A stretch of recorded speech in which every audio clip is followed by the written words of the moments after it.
extremely well represented in this auction by Brett Whiteley. We have a dozen examples of his work in the sale, ranging in value from as little as $3,000 for one of his fantastic limited edition graphics, up to a painting entitled The Paddock, Late Afternoon, which is a large, optically striking canvas from 1979. I would have to say The Paddock, Late Afternoon of 1979 is not only my favourite Whiteley painting in the sale, it's probably one of my favourites of all time. I mean, it really has it all. It's got the scale, it's got that incredible spectrum of seductive colours, it's got the date. This painting, we sold it for $1.3 million on the hammer in 2011. At that time it was the 9th highest price ever paid for a Brett Whiteley painting.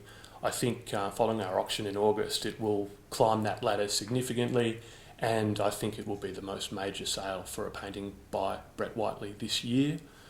The other one which has really struck a chord with me is a mixed media work called Approaching Storm.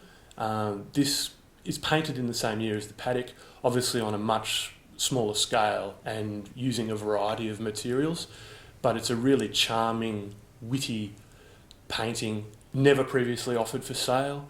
It comes from a collector in Canada, of all places. He's had it since the very early 80s, and it's actually a painting we've been pursuing for a couple of years, so such a thrill to have it for the August sale. Hunter and Phillip Streets, by comparison, is very restrained. It shows the influence that the famous post-war artists Sally Herman and Lloyd Rees had on a young Whiteley. In terms of the public and the commercial interest in Whiteley, there are a huge number of factors at play. The most significant one is that he is an exceptional artist.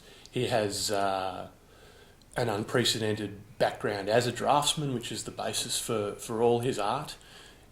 He was an incredibly versatile artist. He painted, he was a draftsman, he sculpted, he was a printmaker.